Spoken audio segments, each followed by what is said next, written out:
Joining us now are two Democratic congressmen from the state of Florida, Congressman Maxwell Frost and Congressman Jared Moskowitz. Both are members of the House Oversight Committee. Congressman, thank you for coming to The Last Word. Congressman Frost, starting with you, what did you think of President Biden's plan to counter the court's ruling canceling out student debt relief today?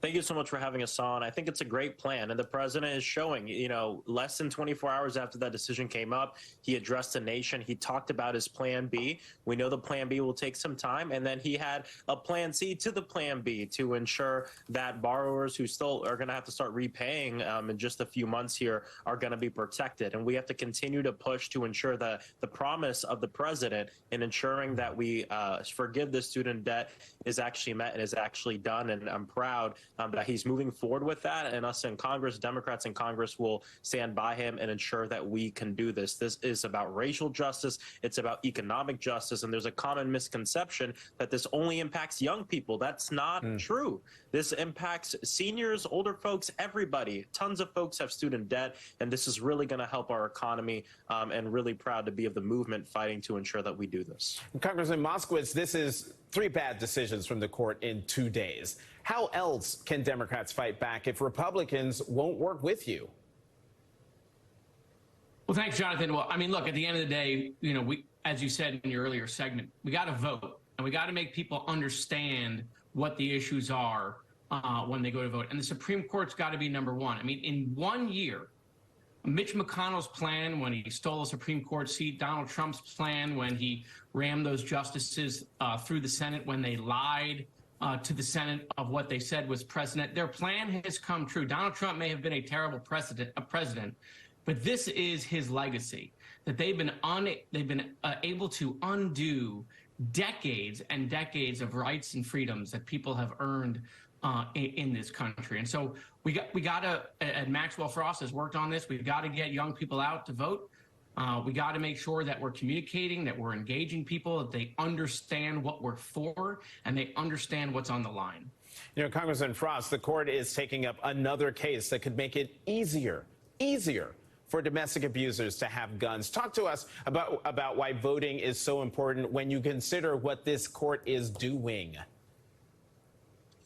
Well, because when we vote into presidents decide who fill these vacancies on the court. And what we're seeing, and you showed the graphic, how this court has been completely stacked by far right-wing judges who want to put through their ideology that is not just about being conservative. This is a very right-wing ideology, and put it into law through the judiciary. It's extremely dangerous. This is one of the first times we've really seen the court work at actually taking away rights from people instead of protecting them. And this is part of the reason why we need people to vote, but why we also need to, assess our power now and use our power now to fight back against what's going on, whether it's LGBTQ plus rights or whether it's these gun laws, which we live in a country where we lose 100 lives a day due to gun violence.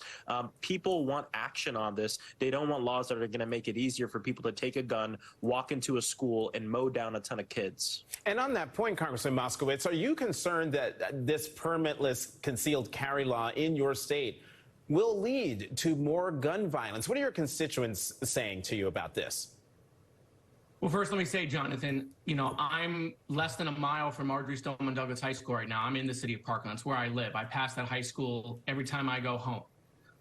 And so, on the day after we saw the officer who didn't go into the building for 45 minutes, didn't let other officers go into the building, the good guy with the gun didn't go in to save any of those kids. This new law, this permitless carry law, which I call political carry, because at the end of the day, it was all about politics. We had a concealed weapons permit process in the state of Florida. It was working quite fine. There was no reason to change it. So this was just all about politics. I mean, here in the state of Florida, after Marjory Stoneman Douglas, we raised the age to buy any gun to 21. We instituted red flag laws that have been used 9,000 times since they put them in place. And we have 3-day waiting periods. And 5 years later, those laws are still working. And oh, by the way, there's no one chanting in the streets that their Second Amendment rights have been abridged. So it's unfortunate that they did this in the state legislature. It's not going to make kids safer. It's not going to make parents safer. It's going to make guns easier. They say the solution to the gun violence epidemic is more guns. Well, there's 400 million guns on the streets. How many more guns do we need until people are safe? So This is just straight up politics, and it's why we got to vote. We got to vote for people who understand that gun violence prevention is the issue of our generation. And so, Congressman Frost, let me throw some statistics at you, and then the question will come after, because polling shows 77% of Florida voters oppose permitless concealed carry, including 62% of Republicans. So here's the question, the trick question. Why are Ron DeSantis and Florida Republicans passing these unpopular extremist policies? Yeah, and here's the thing. Those numbers hold true across the entire nation, too. Most Republicans, most NRA members, that's my favorite one, are for universal background checks. So the question is this. If it's bipartisan for the entire country, how come it's not bipartisan in the halls of Congress? And that is when we have the conversation about corporate gun lobby money and influence in the halls of Congress and in the halls of the state legislature and Tallahassee. And Jared, said it right. It's all about politics. It's about a governor who's more concerned with running for president and being more right than Trump, so that way he can, be president instead of running the state. It's about politicians who value their reelection more than they value the lives of our children and our people. And by the way, I'll say this, when Jared was in the state legislature and he worked hard to pass that sweeping gun reform in this state, every Republican that voted for it, guess what? They were reelected. So it's a complete false notion that standing up and doing the right thing is going to end up, with you getting kicked out of office. But it's how the gun lobby scares politicians into submission. And it's why Floridians will die because of this law. I'm not being hyperbolic, and it's important that we keep that in mind in this time.